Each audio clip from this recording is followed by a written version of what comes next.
Welcome to the Ooribro team room. This is where the players and the staff meet every morning prior to a day's worth of training. This room is used for team talks, players catching up with each other, and having a light snack before training. All players have different routines in terms of how they prepare for the start of their day. This here is where the coach goes through tactics. That projector drops down and they see footage of other teams, how they play, and what threats this team faces going into the next match. The players here come every single morning and they give a notice to the team's physiotherapist whether they feel they need a massage before training or after training, and just to let the team know how they're feeling. This is the team changing room. We find in this corner here, Jilwan Hamid, Ahmed Yassin, and Shimon, all side by side. And this is also where the team comes to chill after a game, relax, discuss tactics, and just get their mind together after a long day of training. One of the aims of this episode is to get a better understanding of how players train in order to stay fit, maximize their potential, and stay away from injuries. Amir Razak is the fitness coach working for Ooribro SK, but he's also worked with a lot of Iraqi players remotely from all across the world. I wanted to find out more from Amir as to what we can do in order to help improve fitness in Iraqi football back home and how we can help. As you know, my name is Amir Razak. I'm a strength and conditioning specialist.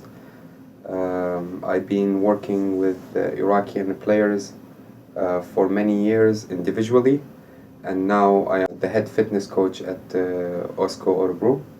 I used to play football in Canada, and also I tried to play football in Portugal, but I was hit by 6 knee injuries that I needed 6 operations. So basically I was doing a rehab maybe for 8 years, I would say, because each rehab will last a year. So I learned a lot about rehab and also not only the physical part, but also the mental part and the mental challenge that the football player may face. A lot of times I thought to giving up. I kept going. I didn't know why, but I'm a person who does not believe in giving up. And now I think I know why. It's just meant to be, to do what I'm doing right now. Yesterday we had a discussion in private off camera, myself, you, Ahmed, Jilwan, talking about the mental difficulties that a footballer faces on a day-to-day basis. Can you tell us a little bit more about this? Yes, mental, I would say it's everything in football. I would say even 60% in football is mental. In any sport, actually, mental is a key and priority these days. If you're a young player coming to any team, if you're not playing, if you're not getting minutes, what are you going to do? How are you going to use this experience to go forward and to push forward? Are you going just to give up, or are you just going to blame everyone else? You've worked with a lot of players in the Iraqi national team specifically. Yes. Can you tell me which player you're most proud of in terms of your accomplishments with them? That's a hard question, but I will give you an example. I loved working with Mustafa Nabam. Why? Because the guy has knowledge about training. He asks the right questions. He's not shy to say, I don't know, I want to be better. Also, he suffered a major knee injury. He lacked at the beginning a lot of the technique about training, but he was not shy to admit that, and they said, okay, now I want to take the training to the next level. What can I do? How can I improve? And I worked with him for, I would say 2 years, and until now, until yesterday actually, we were messaging. So he's always wants more, and I like this type of athletes that want more. Of course, Ahmed Yassin in the club with me, I loved working out with him, and I felt very proud because we worked together for a year, and then we managed to play 3 games at the end of last season, and he scored 2 goals of that 3 games. And the first goal he scored, it was his first game, his first game back. Yeah. So it was only after about 10 minutes he scored as well. Yeah, after 10 minutes. And going back to the mental part, I remember until now, and you can ask Yasin, is during the rehab, I was keeping telling him, Ahmed, and this is, we'll say, the first or the second month, I said, Ahmed, imagine your first game back scoring a goal. And just putting that thought in his head, I felt it was meant to be, because you will keep thinking about it, and in the game it will happen. You prepare him mentally. So I spoke to him about this moment, and also in the club I told him he will score in his first time back to the pitch. Things in football, sometimes you cannot, how can I say, you cannot have an explanation, you just feel it. I just felt it for him at way the beginning of the rehab. He wasn't able even to run yet, but I felt it, and it kept feeding him. And of course with his hard work and with his ambition and also belief, he was able to do that. So that was one of the most proud moments, I would say, for myself, is like seeing him scoring a goal and getting back to the pitch. This is very difficult for me to write, because I don't want this to come across as an attack on any particular player. Okay. But you've worked with a lot of local players, and it seems from what you've told me that a lot of these players who are quite late in their careers, from the Iraqi local league, they haven't been taught the correct way to train and prepare and to do specific exercises. Okay. What's your thoughts on this? Of course, I don't want to upset anyone, and it's my honor to work with any local players, and a lot of the local players know how much I love them. Ayman Hussein, Mustafa, Saad Abdel Amir, Muhammad Yasid, Walid Salim. I can name you the whole... and you've got a very good relationship with all of these players. Yes. They are brothers to me. But what we're lacking in Iraq is not the players. The players' ability is up here. But what are we doing? We're still training them in a low environment. So I will blame the environment, not the players. Yeah. No one showed them better, I would say. And if we actually do something right, maybe we do something right at the national team level. And that's not the case. It's day-to-day operation. So what are we doing in the club? What the strength and conditioning specialist doing in the club? How are we implement training at young age?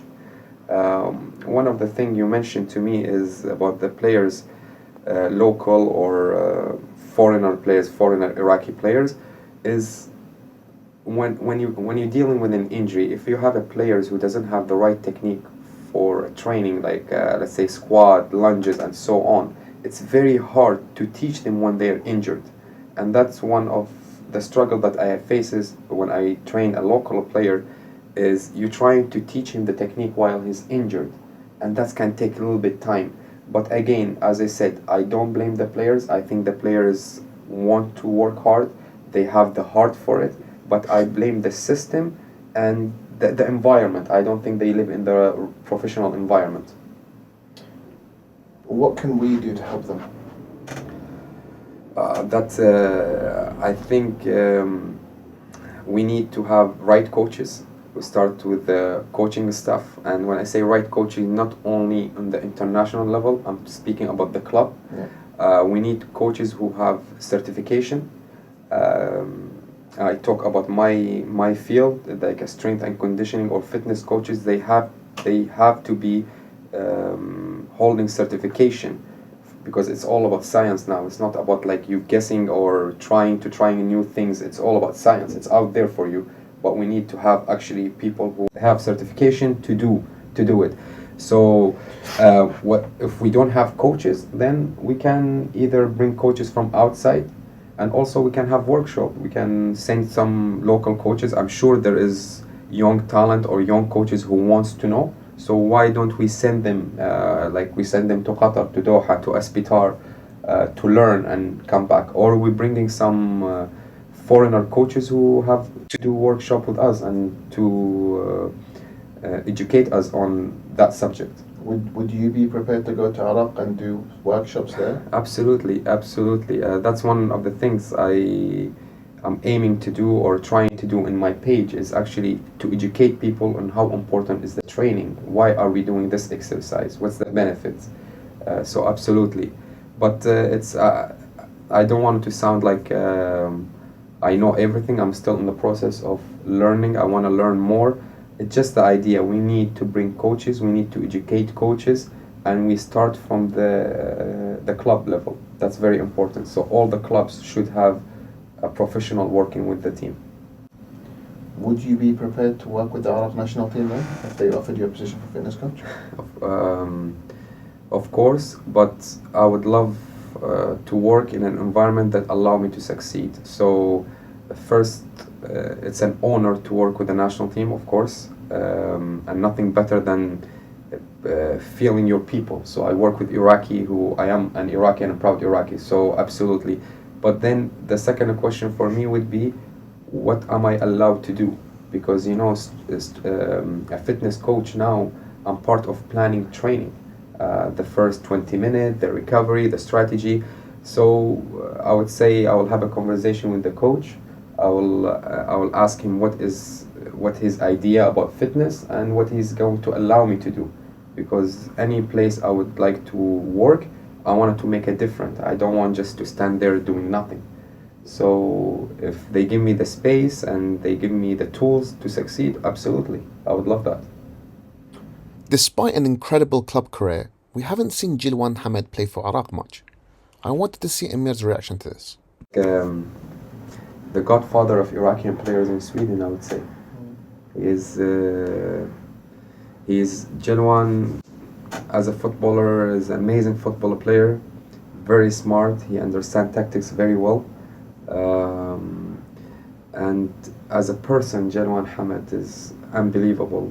He's always there for you. He'll, like the moment I met him, it felt like I know him for many years, even though I never met him before. He always willing to help, whatever he knew you or not. In the dressing room, he is loved by everybody. He set an example of hard work. He's very humble, and he's a very smart guy. Jilwan, he has football, but also you can speak to him about anything in life, and you have answers to it. So Jilwan Hamad is one of the fewest people you will meet in football that you like. Okay, this guy is smart. It's a smart guy. He loves Iraq, and that's one of the things it hurt me, is seeing Jilwan did not get his really chance to play in the national team. And of course I don't want to be here and pretend that I'm crying for him, because I think he has an amazing career, and I don't think really he needs really to go to Iraq to represent, to build up his career. I think his career is always there, but I think he could have helped us a lot in the Iraq national team. So I wish we had it a little bit different, that we actually give him the chance. What do you think would have brought to the Iraqi team?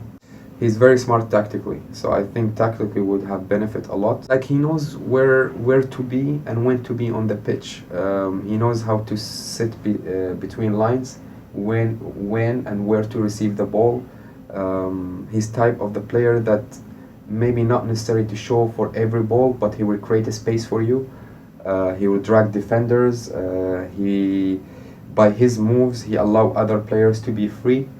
And also very simple. He play one pass or two passes maximum.